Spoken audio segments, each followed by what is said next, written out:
यह कहानी सच्ची घटनाओं और पात्रों पर आधारित है, लेकिन कार्यक्रम को रोचक बनाने के लिए कहीं कहीं काल्पनिकता का सहारा लिया गया है। कार्यक्रम का उद्देश्य किसी की भावनाओं को ठेस पहुंचाना नहीं है।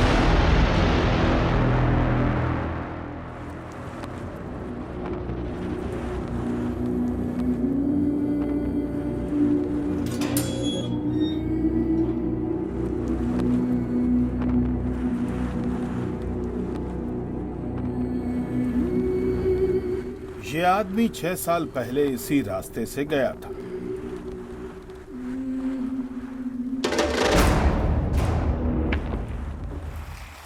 तब उसका नाम था मोहम्मद असलम, आज मोहनलाल भास्कर। उन 6 सालों में क्या हुआ, वो दुनिया की किसी जासूसी फिल्म ने नहीं दिखाया।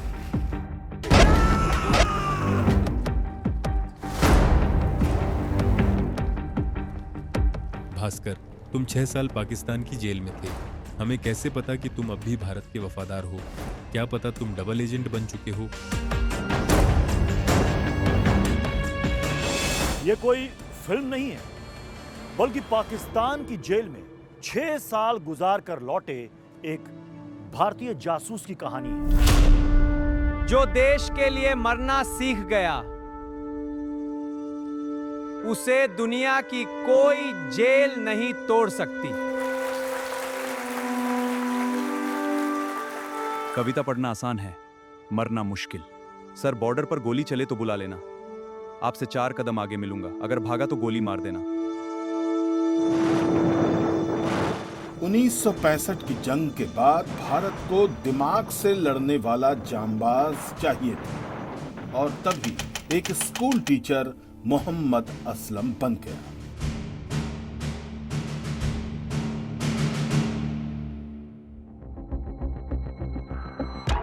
आज के बाद तुम मोहनलाल नहीं हो, तुम मोहम्मद असलम हो। और अगर पकड़े गए तो तुम्हें पकड़े नहीं जाना है। अब भी वापस जाना चाहते हो? अगर देश पीछे हटना सीख जाए तो जंगें कभी नहीं जीती जाती।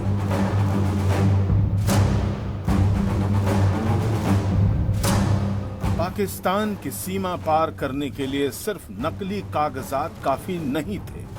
अगर कभी जांच हुई तो शरीर का हर हिस्सा गवाही देना चाहिए था कि वो मुसलमान है।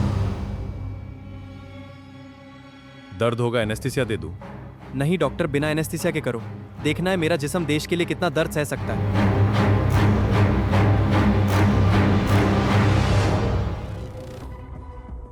डन तुम्हारा खतना हो चुका, बन गए तुम एक हिंदू से मुसलमान।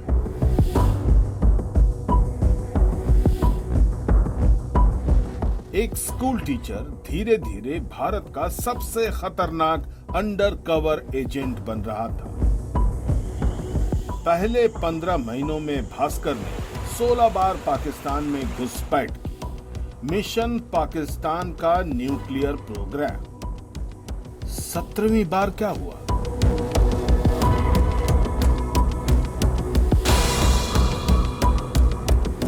भास्कर जी, ये अमरीक सिंह है।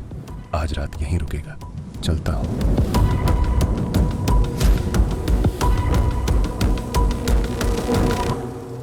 देशभक्ति बहुत महंगी चीज है भास्कर साहब, हर कोई अफोर्ड नहीं कर पाता। आप आराम करो, मैं जरा बाहर से होकर आता हूं। उसी रात मोहनलाल समझ गया था कि खेल बिगड़ चुका है, पर बिगड़ते खेल को वो रोक नहीं पाया। यह आदमी हमारा नहीं है, मैंने खुद देखा। इसने मेरे पेपर पढ़े। अमरीक, सच बताओ। साहब, मैं तो बस बैग के पास बैठा था, इन्होंने गलत देखा।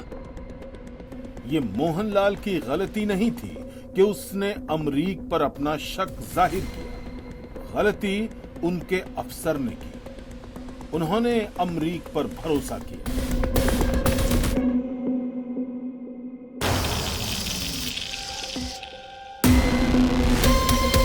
हाथ ऊपर! खेल खत्म भास्कर।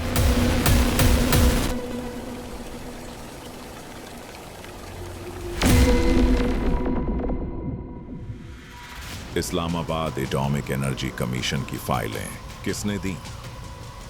हवलदार एजाज, स्पेशल इलाज करो इसका।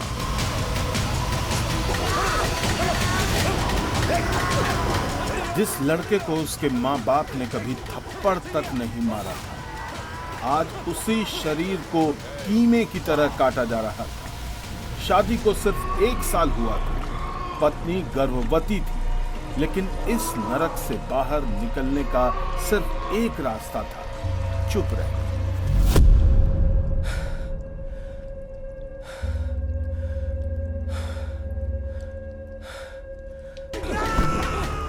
अगला नंबर तुम्हारा है।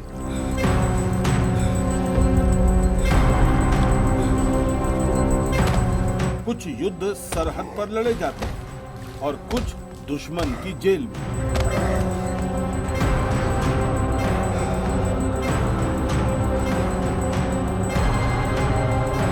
6 महीने हर रोज यातना, बिजली के झटके, मिर्ची, बर्फ और हर बार एक ही सवाल, एटॉमिक कमीशन की फाइल किसने दी?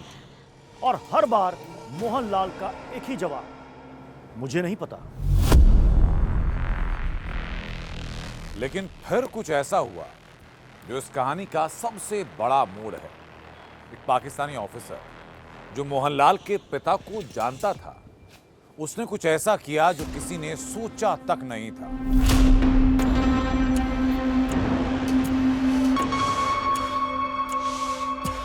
तुम पंडित आमीचंद के बेटे हो। तुम्हारे वालिद बंटवारे से पहले मेरे अफसर थे। जासूसी के केस में ज्यादा मदद नहीं कर सकता, लेकिन मेरे रहते कोई तुम्हें हाथ नहीं लगाएगा। भास्कर का मतलब सूरज। तो तुम सूर्यवंशी ब्राह्मण हुए, मैं चंद्रवंशी राजपूत था। राजस्थान से दोस्ती जमती है। मुबारक हो, तुम बेटा के बाप बन गए।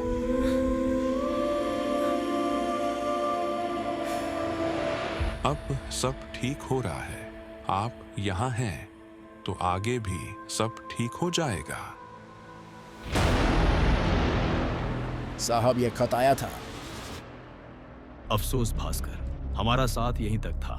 तुम्हारे ट्रांसफर का हुक्म आ गया है।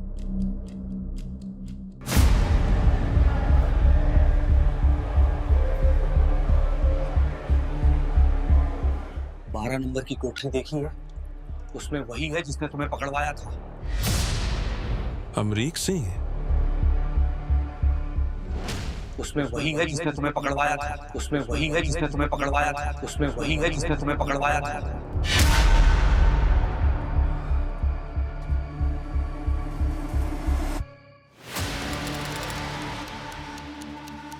पाकिस्तान ने अमरीक और उसके साथी शिव कुमार को कई भारतीय जासूस पकड़वाने के बदले पैसे दिए थे, लेकिन उन दोनों ने वो पैसे जुए में लगा दिए। शिव कुमार सारा पैसा हार जाता है। यार, थोड़ा उधार दे दे।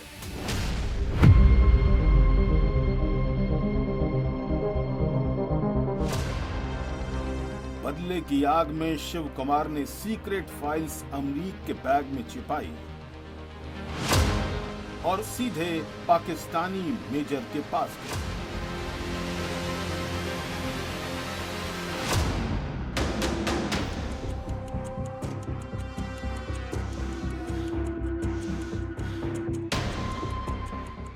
गद्दार गद्दारी का शिकार बना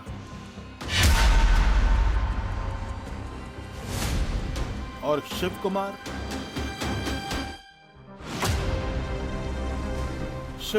को पैसे मिले, लेकिन उसी रात किसी ने उसे गोली मारी।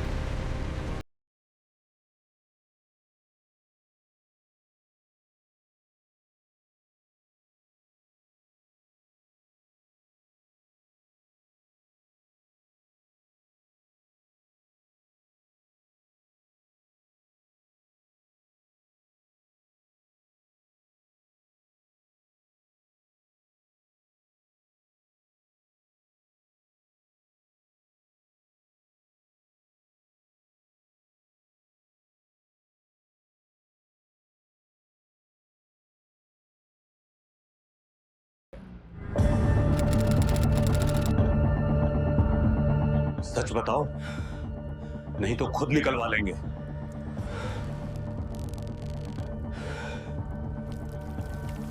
रावलपिंडी का टॉर्चर सेंटर, जहां हाड़ कपा देने वाली ठंड में बिना सोए हफ्तों तक दौड़ाया जाता था, ताकि जिस्म के साथ इरादे भी टूट जाएं।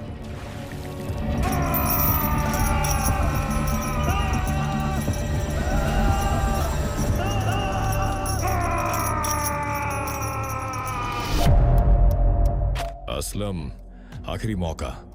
इस्लामाबाद एटॉमिक एनर्जी कमीशन की फाइलें किसने दी?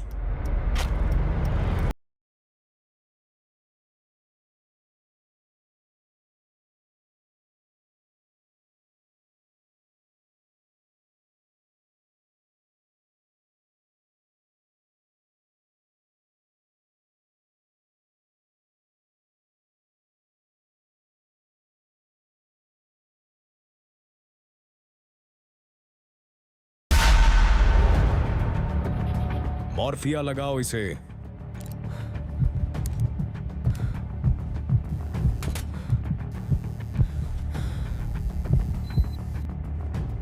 आखिर तुमने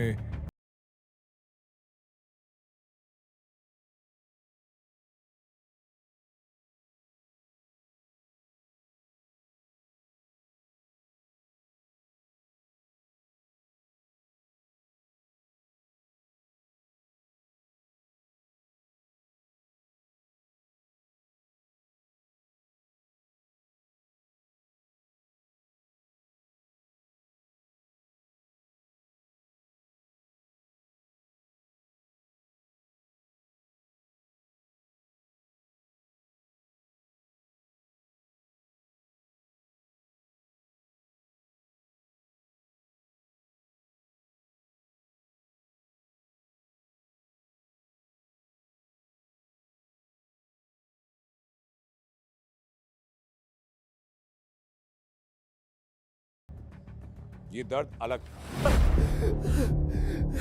ये पागल हो गया है। लेकिन मोहनलाल हल्का सा मुस्कुराता है।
जिन गार्ड्स ने मोहनलाल को यातनाएं दी, उनमें से कई बाद में भारत की मेरठ जेल में कैद हुए। कुदरत का हिसाब बेबाक होता है।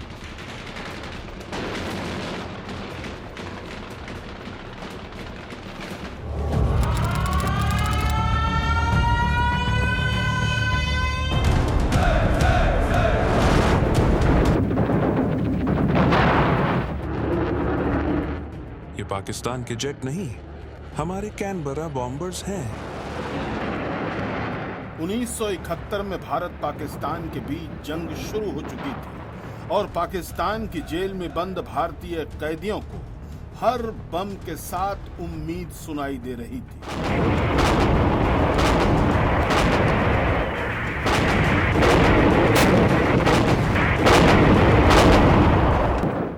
तभी ये खबर कैदियों तक भी पहुंचती है कि ढाका में पाकिस्तानी फौज ने हथियार डाल दिए। 93,000 सैनिकों का सरेंडर, बांग्लादेश बन गया।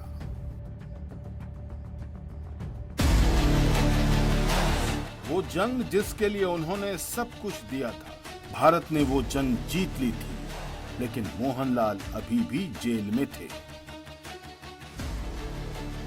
1972 में शिमला समझौता हुआ और दोनों देशों के बीच यह तय हुआ कि 1971 से पहले के कैदियों को रिहा किया जाएगा। मोहनलाल के लिए 14 साल का वनवास अचानक से बहुत छोटा हो गया था, लेकिन रिहाई में 2 साल और लगे। लेकिन इस दौरान अमरीक सिंह, वही गद्दार जिसने सब कुछ बर्बाद किया था, उसका क्या हुआ? जिसने देखा वो हिल गया। मुझे माफ कर दो। अमरीक जानता था भारत जाने पर इंटेलिजेंस एजेंसी उसे जिंदा नहीं छोड़ेगी, इसलिए वो पाकिस्तान से अपील करता था उसे न भेजा जाए। लेकिन भारतीय कैदियों का गुस्सा दिन ब दिन बढ़ रहा था। जब भी अमरीक सोया होता, कोई कंबल डालकर तब तक मारता जब तक वो बेहोश न हो जाए, ताकि शिकायत ही न कर सके।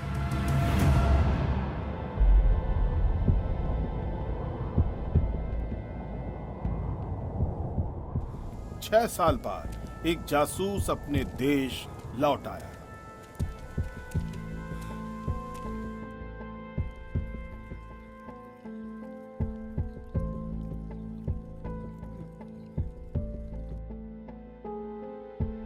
Welcome back Bhaskar. तुम डबल एजेंट नहीं हो, ये हम जानते थे, लेकिन पूछना जरूरी था। और अगर मैं होता तो आपके पास कोई जवाब था?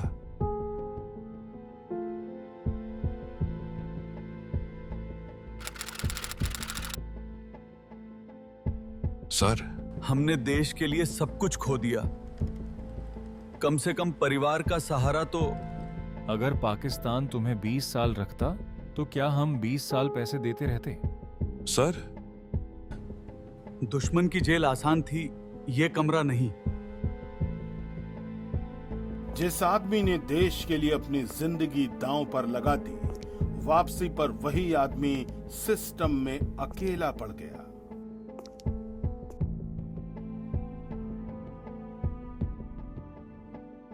हमारी कहानी पढ़कर क्या कोई देश के लिए मर मिटने की कसम खाएगा?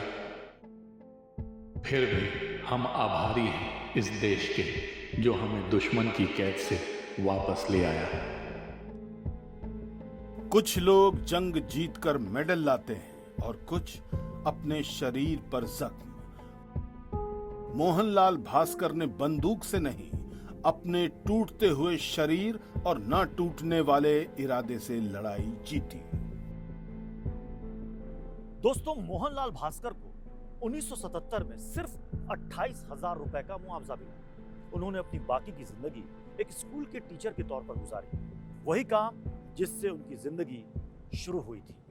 16 सफल मिशन और असंख्य शारीरिक यातनाएं झेलने के बावजूद भी जो देश का राज सीने में महफूज रख सके, यही होती है एक सच्चे जासूस की पहचान।